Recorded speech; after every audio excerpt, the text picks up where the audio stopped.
Hey, my friends, we will be right back to the show. But I have a question for you. Are you struggling with the impact of childhood trauma? Well, know that you're not alone. I'm here to let you know that I'm starting a brand new weekly coaching group that includes a year of life coaching, accountability, support, habit and goal setting, and more. I'm starting a waitlist for the group right now, and I'm only taking a handful of people. And I'll let you know that through this personalized coaching, we'll work together to help you understand how your childhood trauma has shaped your beliefs, behaviors, emotions, and will help you create a roadmap for healing and growth.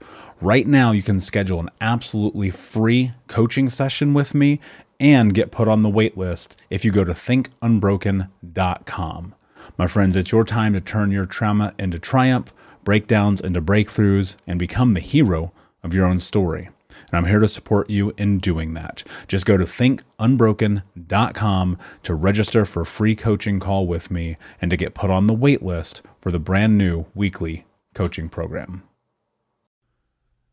We'll be right back to the show. But before we do, I want to tell you about today's sponsor, factormeals.com, where if you go to factormeals.com/unbroken50 and use the code unbroken50, you can get 50% off your first order. That's factormeals.com/unbroken50.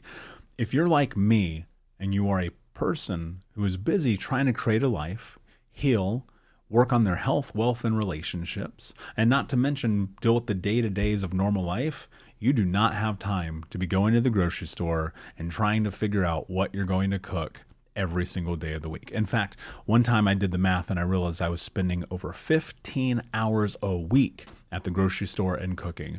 When I added Factor, I got to use that time for myself, for my family, for my friends, for my community, and for my business.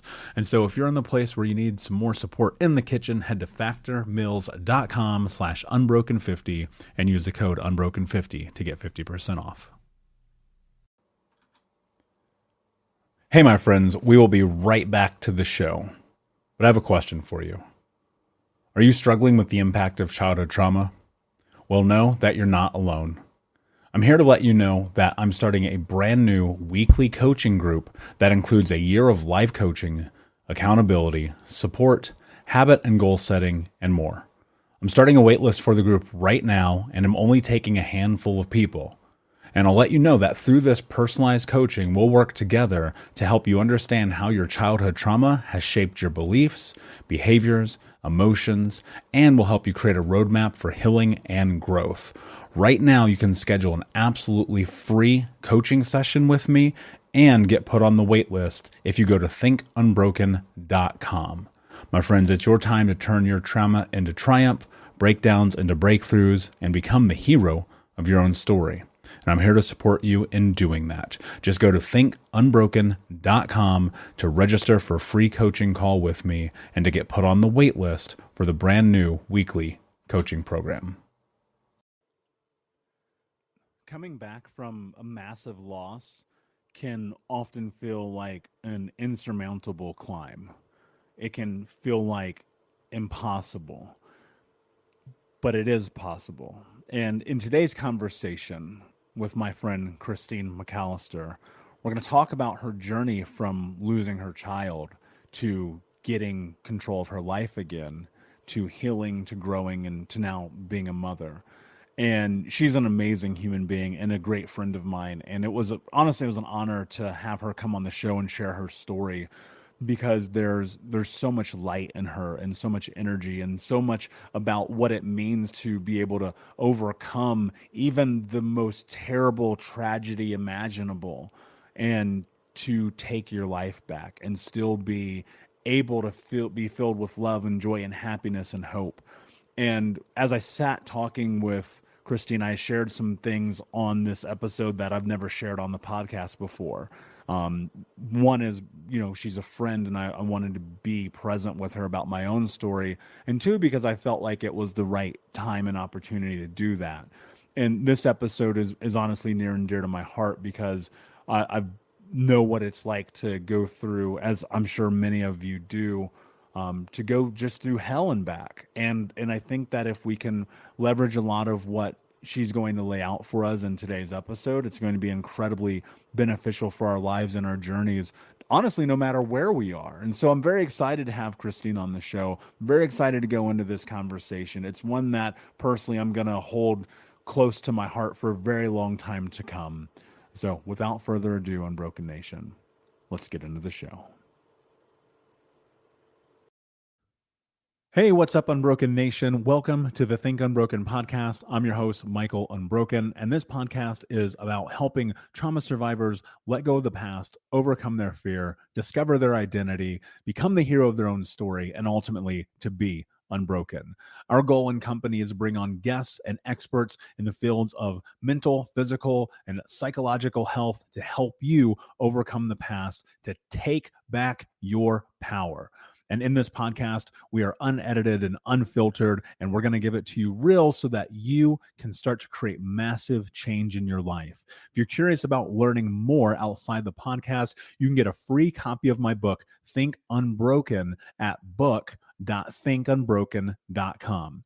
That's book.thinkunbroken.com, where you can get a copy of my #1 best-selling book, Think Unbroken: Understanding and Overcoming Childhood Trauma.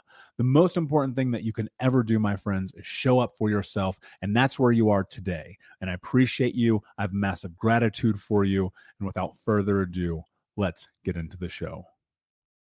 We'll be right back to the show, but before we do, I want to take a moment and tell you about my new book, Unbroken Man, A Man's Guide to Being the Hero of Their Own Story.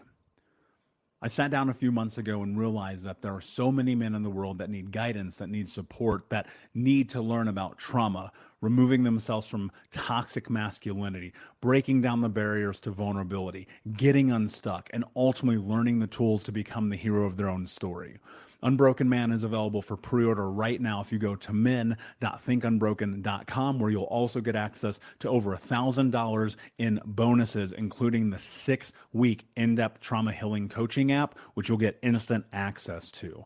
I created Unbroken Man to be accessible to everyone around the world, but it is written for men from the guise of a man, and I hope that you will find it to be a practical tool on your healing journey in the same way that thousands of men around the world have. So check out men.thinkunbroken.com to pre-order, and until next time, be unbroken. Hey, what's up, Unbroken Nation? Hope that you're doing well wherever you are in the world today. I'm very excited to be back with you with another episode with my guest, Christine McAlister, who is the founder of Life with Passion. Christine, my friend, how are you? What is happening in your world today? Ooh, I am super honored to be here. I have been excited about this for a couple months now, Michael, so thank you for having me. Yeah, it is absolutely my pleasure. I'm excited to have you here today. You have an amazing story, amazing journey, amazing vision about the future. For those who do not know you, tell us a little bit about your backstory and how you got to where you are today. How did I get to being a 40-year-old entrepreneur doing all of the things? I'm an oldest of 4.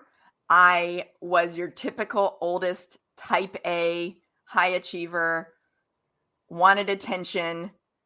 I was kind of the light of my parents' life until my twin sisters came along when I was 2. And I think that really began this whole journey of seeking attention, positive attention, because it suddenly wasn't available for me, right? My mom trying to take care of 2 babies all by herself plus me. So there's a huge shift that happened there, and it turned me into seeking attention by achieving, which is a thread throughout my life. So I won all the scholarships.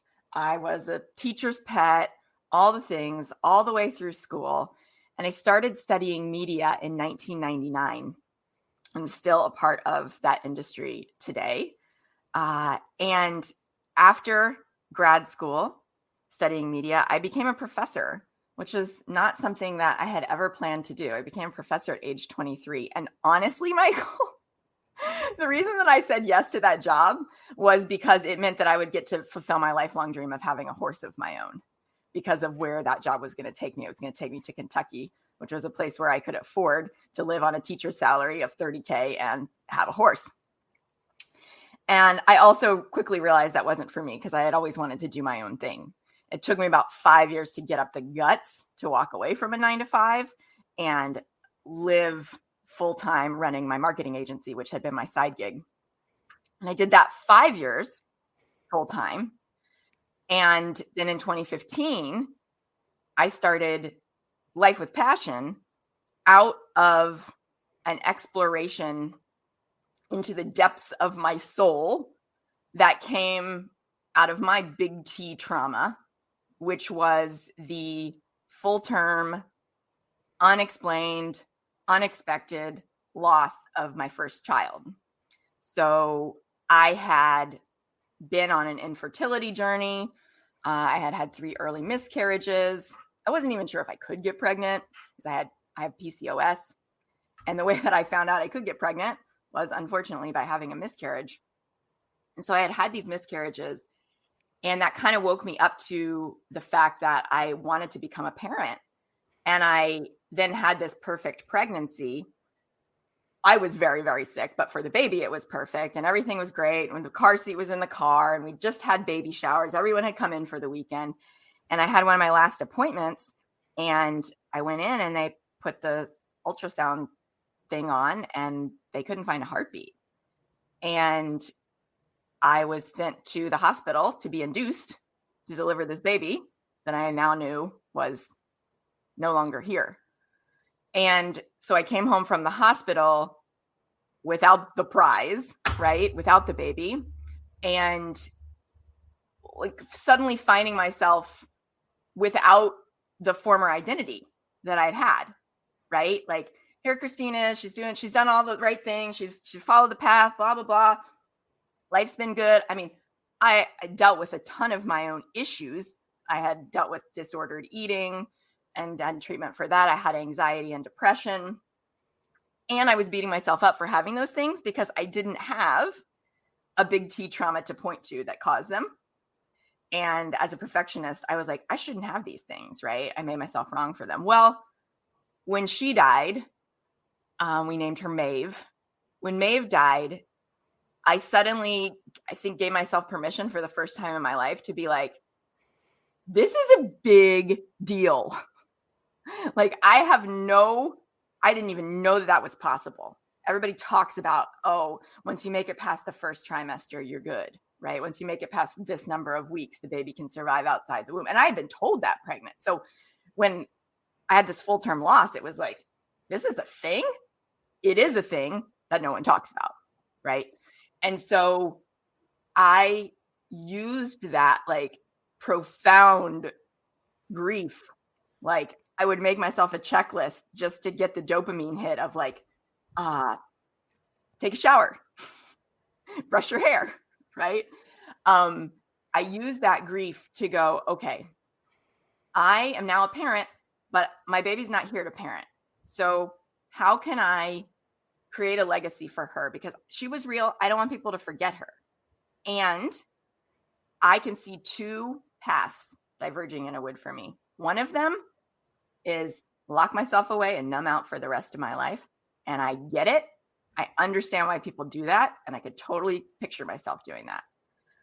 Or find a way to transmute this grief into something good, some kind of a legacy, not only for her, but for me, because I was scared to get uncomfortable. Things are fine, right?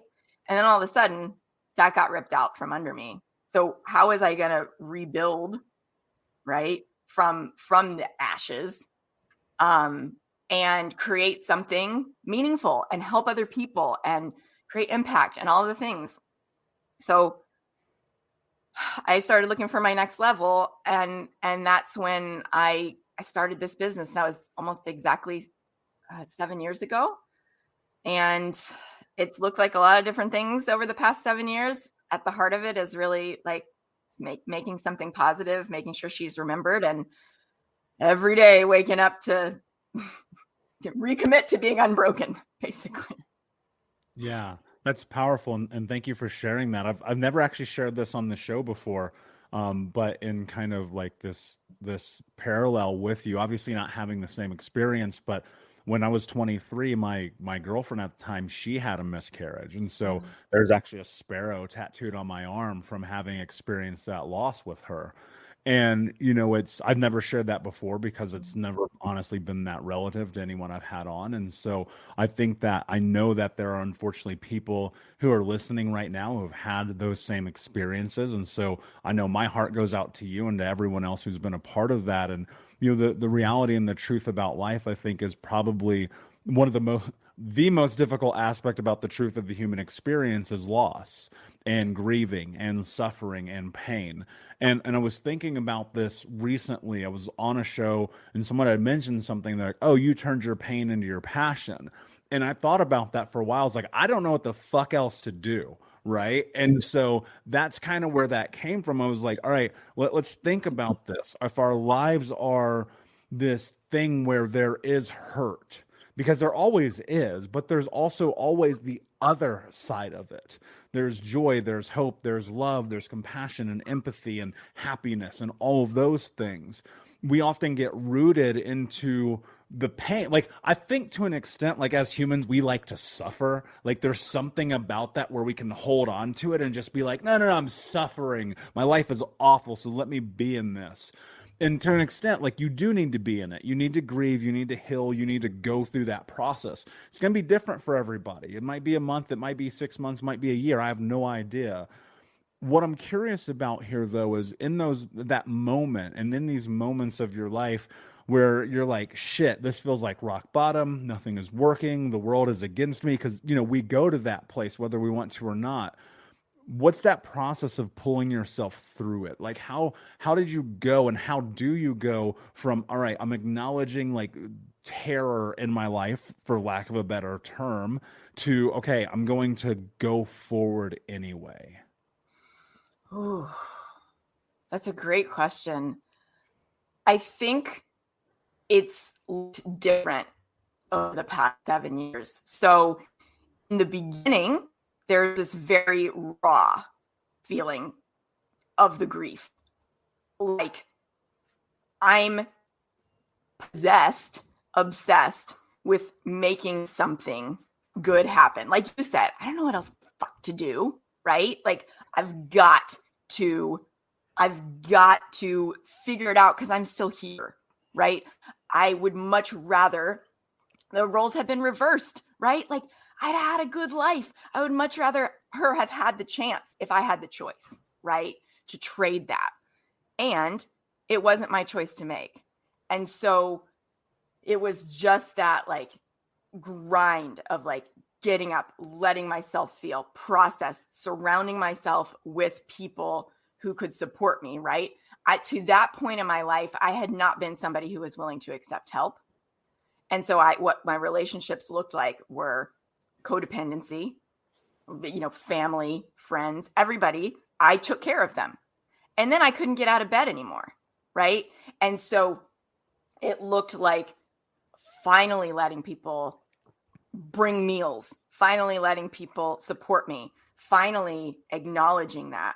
I would say today, what I'm doing is a lot of like somatic healing and regaining a sense of trust in my nervous system and in my body, because I've realized that, hey, to joke, like the body does keep the score, right? Like there's still, as much work as I've done, so much trauma stored in this body, because essentially, in a way, it failed me and it failed Maeve, right? And my nervous system, in a way, it feels safe to be me. So it's a lot of like right now, I'm like, I feel my feet on the floor, right? Anytime I get a massage or energy work or anything, they always say something like, man, you got a lot going on in your head, or you got a lot going on in your crown chakra or whatever. I'm like, no shit. Welcome to my life, right? So a lot of it is just, how do I begin to access this feeling of safety in my body? And a lot of it is even just being willing to feel my hands, to feel my feet, to use my voice, to speak my truth, to get in touch with what is it I'm actually feeling, right? Rather than masking it with work, rather than masking it with whatever, because I'm really comfortable doing that. So it's just the uncomfortable work of like my adrenals crashed last year, right? Okay, how do I make sure that doesn't happen again? Because that was the result of being in a certain kind of way. So it's basically, Michael, like if I'm going to boil it down, it's essentially undoing and unlearning everything I've learned over the last 40 years and all my conditioning and going, that got me here. It's not going to get me there.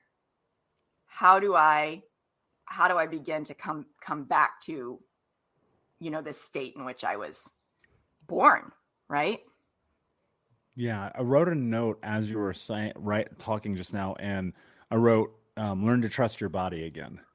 And I think that in my own personal experience, understanding dissociation, understanding trauma and abuse, and how our brains and bodies get just totally unmapped from each other, and looking at the tremendous amount of work that it took for me to get associated again and get back into this thing, while still simultaneously, like you, every single day, the first thing I do, I put my feet on the ground, I go, I am in control of my life. And it's like, all right, think about my body, think about my mind, kind of bring those things together, step into the routine, start doing all the things, because it gives me, I think through the, I guess for lack of a better way to phrase it, I think through the habitual nature of creating my life around making sure that my brain and body is connected, I'm able to function in the world.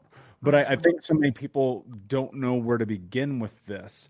And so with removing this idea of journaling and meditation, because we've talked about it 8 million times, like what have you done that you have found has been beneficial for you learning to trust your body again? Basically, all of the things that I thought that I had dismissed as being not productive, not a money-making task, I have time for that. That's for other people. For instance, taking a freaking walk.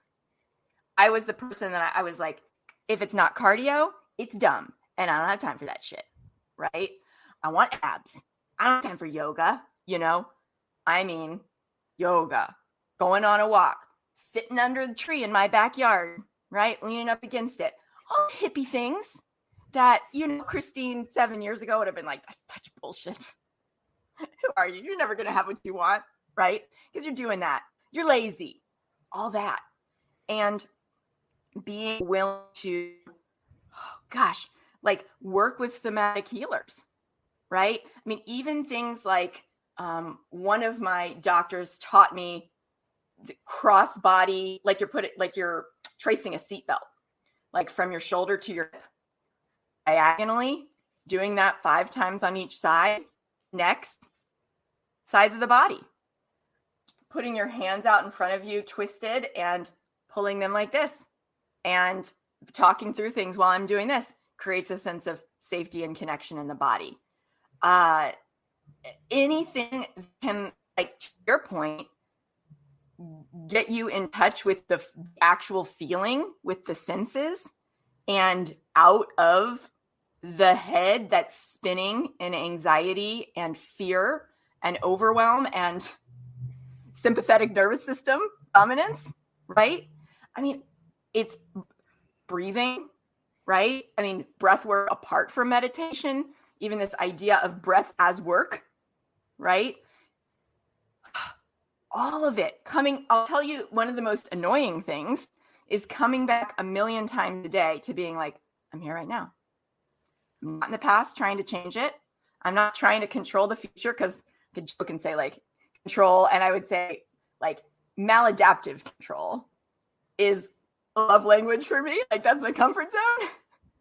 So what can I do to be here, to literally be in the room or the virtual room, as opposed to multitasking as a form of control, right? That perceived sense of control that doesn't actually exist.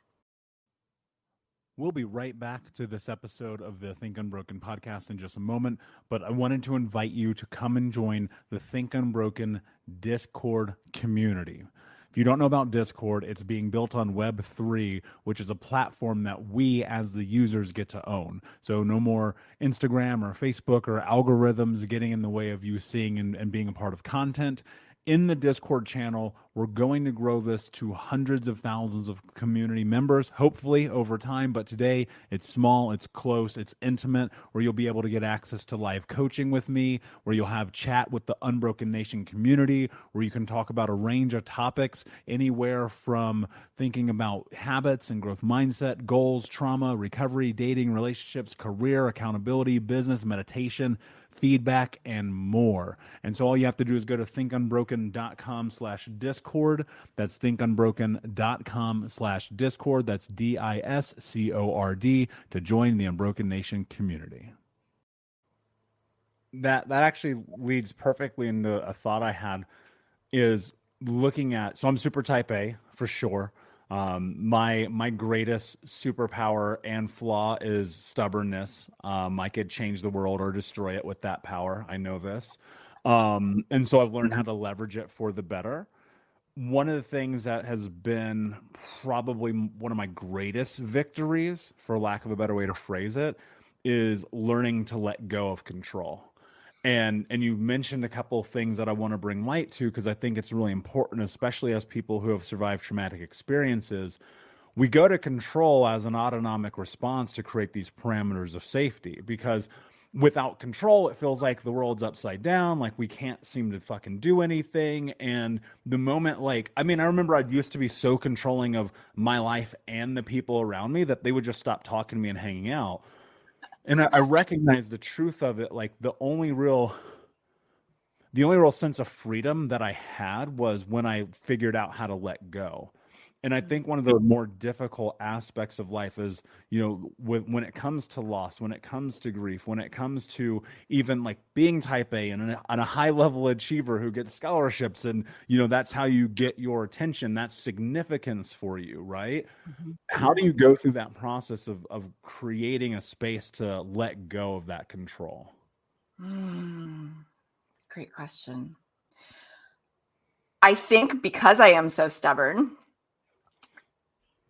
for me, it had to be a universal 2x4. So there have been glimpses of me getting these messages of like, when you play, when you do something for the sake of it, because it does not come naturally to me. I literally have multiple books on my shelf that are like, why it's important to play. One is called When I Relax, I Feel Guilty. Hello, right? So for instance, there was a period in my life when every time I would go to the barn, whether I was riding or not, every time I would go to the barn to see the horses, just play and pleasure for me, I would come back to something positive, wonderful, positive happening in my business.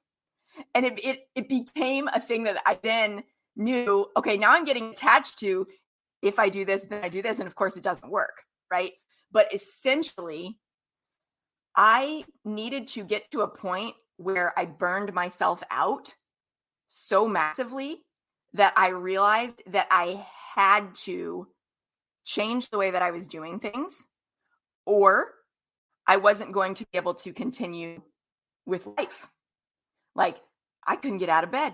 I couldn't stop crying. I didn't know what was wrong with me. And that was even more terrifying, right? Which compounded the problem. And so because of my own stubbornness and like, oh yeah, that works for them, but not for me, I needed to get to the point where I was literally like, I think I'm dying. So let's try to do this a different way in order for me to accept some of these practices, to get this idea that on some level I had made improvements, but it wasn't going to be enough to get where I wanted to go to help me reach my goals, that there is value in surrender, and that is a daily practice. Surrender, presence, learning to, as cheesy as it is, be a human being rather than a human doing. Like, these are the things that I'm working to embody now, because natural tendency is always going to be, oh, you just need to work more. Well, what if you can't work more, right? What if you literally can't work anymore? Okay, let's figure out a different way to find peace and satisfaction in the now, right? Instead of going, oh, well, when I hit this milestone, or oh, when this happens in my personal life and business or whatever, right? It's that destination thinking stuff that I lived in for so long that now coming back to, again, like, how do I be here? How do I be here? Even when it sucks, how do I be here? How do I actually let myself feel good? Because on the other side of it, I love to like make something great in my life and then promptly like feel guilty for doing it or enjoying it or achieving it, right? So how do I let myself feel more fully and let that, again, feel safe to my body? I love that you brought in that word guilt around it, because that's been this really impactful part of my journey, is letting go of that as an achiever. Like, people look at me and they go, man, you've got this podcast, all these books, you coach, you run all these businesses, you volunteer, you spend all your time over here. And I'm like, there was a period of time where I would feel guilty for not doing those things. Right. And now I just embrace, I go, oh, actually, this is who I am. It's okay to do this. It's okay to show up as myself. It's okay to not be the guy who watches Netflix all night. It's okay to want to build something beautiful and allow it just to exist. And at the beginning of this year, I was thinking about like what word I wanted to use to define the year. Just a single word, not a phrase, not a sentence, but something I could call back to that is just a reminder of like, why the fuck am I here? Why am I doing this? And the word was fun. And it became, because like you, I've actually read a couple of those books as well, because I'm like, if you grow up not knowing that you're allowed to have fun, or if when you do have fun, there's some type of punishment or ramification, or when you are trying to move towards these big goals in youth, fun becomes like outside of the scope of acceptability, then suddenly you're like, all right, I'm 28, 36, 52 years old, and you've never enjoyed life. And I've noticed that was me. And like, there are certain things about me I will always have. Like, I'm always going to work on vacation. It's who I am. But I'm also going to turn off, I'm going to go to basketball games and football games and plays and musicals and the amusement park and chill and play. Like last night I went bowling with friends. Like, it's about, can you get to that place of, and even though I don't necessarily love this word, I don't think there's a better word to use, but can you get to this place of balance of moving towards your goals, but also like enjoying your life? Because it hit me. I was like, shit, man, I'm going to die. And I don't want to die having not experienced the fruits of my labor, right? Which is, I think, the thing that high achievers get caught up in is suddenly you're 90 and you're like, shit, I never had fun ever. And that, to me, I don't want to be the ornery, which I probably will be, cranky old man who's always like, you kids. Oh, instead I want to be having fun with them. And so I think that that's a big deal, to go through this process of allotting yourself that space. But I want to rewind and go back to that word guilt, though, because I know that in the beginning, especially for me, like I would beat myself up about it. Be like, dude, you can't go to the movies. You got to run this business. You got to coach these people. You got to do all this shit. When you started getting deeper into this process of allowing yourself to be a human being, right? What was that process around with guilt and shame and self-judgment and criticism? I listened to enough like tapping videos around detachment, and basically it needed to start with me not getting what I wanted because I was doing it that way. Again, because I'm so stubborn. And so I had a lot of attachment to like, oh, well, I'm going to do this thing to act like I'm surrendering or letting go of guilt. Really, it's because I want the thing. Really, it's because I want this income or this client, whatever. And what I realized in listening to enough of those teachings was like, let's unravel why you want those things. Because you believe what? Eventually, if you ask why enough, it's to be happy.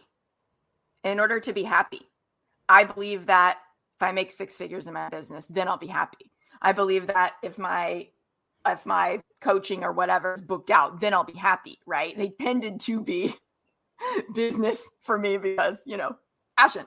And so I did that for a while. And then I would hit things, right? As we do, as high achievers do, it's part of the process. I would hit these things and I would go, I'm feeling different, right? Or I sat across from a friend of mine who had her $1 million year. And she goes, I'm ready to quit and go to a coffee shop. I'm so burned out. I'm so miserable. Right. And I'm like, wow. Okay. So studying myself, studying the people around me and going, this belief that I've had for so long that has been running the show and driving me and pushing me, it's not true. Looking around at people who actually appeared to be content that I had judged as being lazy or not ambitious or whatever, projection, right? Man, they're happy. They are happy. They are content. What is my issue? And going, okay, I'm also just going to have to feel guilty for a minute because this is my state of being. This is my conditioning at this point, right? This is my experience. So it's not automatically going to feel great if, man, what I've really wanted for so long is a massage, but I wouldn't give myself permission to invest the money in that, right? I might be laying on the table feeling hella guilty, and it's the practice of letting myself feel that and it not driving me back into the thing that it is designed to do, which is to keep me sane, right? I have this silly saying that to your brain, safe is sane, even if it sucks, right? And it's true. I mean, everything that we're dealing with, right? Ego, all this stuff, trying to keep me sane. So that guilt, I just had to feel it, right? That shame, I just had to feel it and go, all right, well, we survived that. Now maybe the next time we'll feel a little bit less. I was thinking about, as you were talking about your friend who had $1 million and wanting to quit from being burned out, but also not, like, my thought with that and having those experiences, whether it's, these big contests I've won or speaking or writing books or whatever it is, it always comes back to, like, when, like, there is this 2 seconds of, like, euphoria and joy, and then I go next. Right. And one of the things, so Grant Cardone, if folks don't know, who is one of my mentors, he told me one time I'm on stage in front of 10,000 people talking at his event, and he was just giving me these massive accolades. And he goes, dude, take your flowers. And that was this really beautiful moment. And even, I think it was the first time anyone had ever said anything like that to me. And what it meant to me in that was just acknowledge the truth of the accomplishment. Like, sit in it for a moment, be okay with it, right? Because the next thing is still coming, but can you have 8 minutes of joy about what it is you just did? Because if not, then, like, why are you doing it? Right. And I think that's a really important part of this entire journey is when you accomplish things, because we all are accomplishing things, like, and sometimes, like, accomplishing things is like getting out of the house for the first time in a week. Like, and that really is true. And I feel like, there was a point of time in my mid-20s where I was just like, I'm not fucking leaving. I'm going to play video games all day. I'm ordering pizza in, like, I'm going to get high all day. I'm not doing anything. And there were weeks like that at a time. And then it was like, all right, put on your shoes, go for a walk. And sometimes that's the victory in that moment. And it doesn't feel like it because you go, it's such a part of life. Like, you should be doing it anyway, which, yes, you should be doing it anyway. Let's be very clear about that. But I think more so in those moments of when you've accomplished something, when you've hit a milestone, when you've done something of valor to yourself, not to anyone else, which I think is incredibly important, is to just simply sit it and be like, yes, I did that. Congratulations to me. Take your fucking flowers. And I think that's a part of this experience too that's so often missed out on. And so what I'm curious about is, how do you celebrate yourself when you have milestones, when you have victories, when you do things, that you're like, man, this is important. This mattered. I accomplished a goal today. Yeah.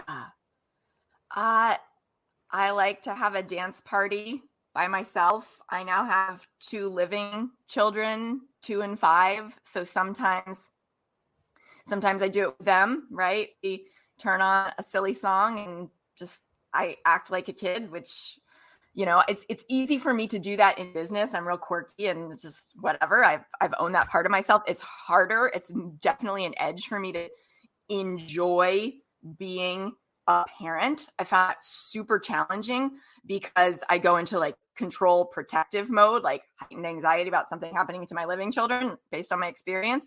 And so, like, consciously making talk, hey, mommy's podcast got released today. This is a big deal. They don't know what the fuck a podcast is, but hey, we're going to dance about it, right?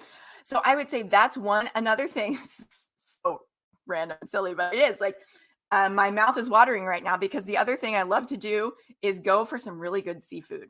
So I live in Kentucky. We're landlocked, and there are a couple places that fly in seafood. And so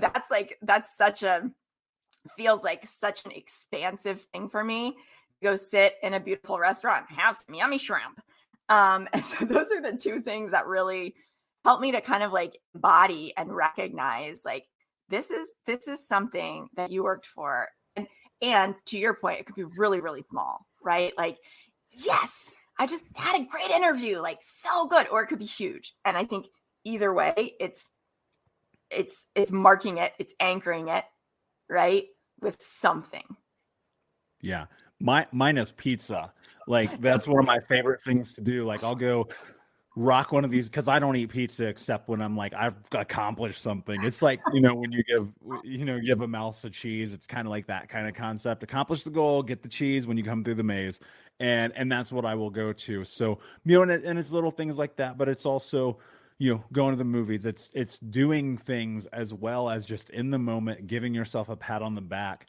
And I will go, I'm fucking crushed it. Like sometimes I think people believe that I'm arrogant or egotistical, which may be true. I don't know. I mean, I'm just me, but I have self-belief in such a strong way about my accomplishments because if you do not have that, and I tell people all the time, if you don't believe in yourself, who will? And so, Christine, my friend, I appreciate you coming on here. I appreciate you sharing your story and your vulnerability. Before I ask you my last question, can you tell everyone where they can find you? Yes, thank you. So totally unrelated to this conversation, I have a podcast guesting checklist. If you want to be a great guest, you can grab it at lifewithpassion.com/checklist. Brilliant. And I think it's like everyone has a story to say, right? Everyone has a story to tell. And I want to point people that to a moment. Yes, it may be unrelated, but all of this is about telling stories. This is how we come together. This is how we share experiences. This is us at our most native self sitting around the fucking virtual campfire, right? And so if you've been curious and you're like, I've always wanted to be a podcast, because I know some of you guys reach out to me. If you want to be on a podcast and be a guest, go and click the link. We'll put it in the show notes and in the bio and check out what Christine does because it matters. My last question for you, my friend, what does it mean to you to be unbroken?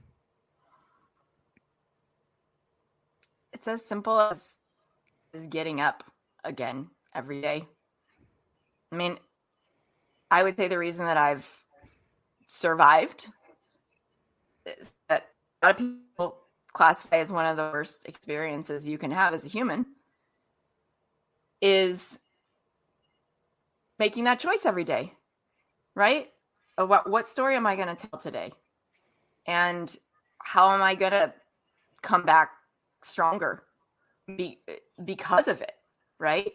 That, to me, that's everything. That is the essential quality of being and staying unbroken. It's beautifully said, my friend. Thank you so much for being here. Unbroken Nation, thank you so much for listening. Please like, subscribe, comment, share, tell a friend. And until next time, my friends, be unbroken. I'll see you. Unbroken Nation, hope that you just got a tremendous amount of value from today's episode. I want to know what you think. Please do me a favor and review, rate, and share the episode with 3 friends on social media today.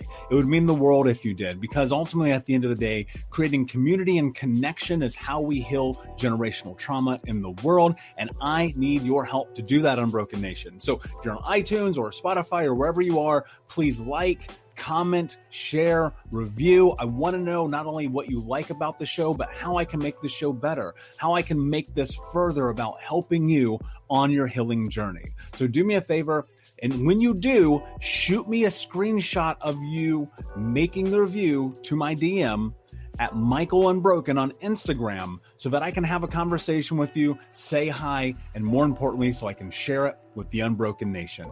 Thank you so much, my friend.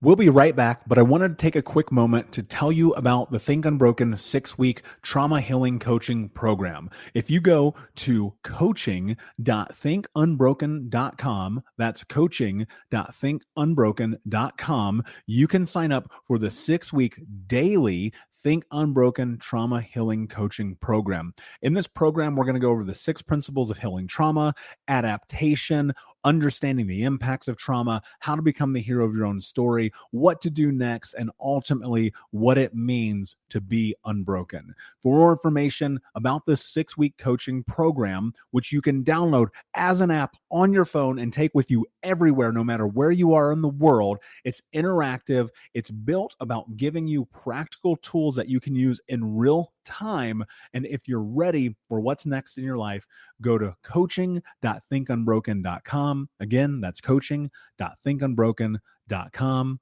Now let's get back to the show. Hey, my friends, we will be right back to the show. But I have a question for you. Are you struggling with the impact of childhood trauma? Well, know that you're not alone. I'm here to let you know that I'm starting a brand new weekly coaching group that includes a year of live coaching, accountability, support, habit and goal setting, and more.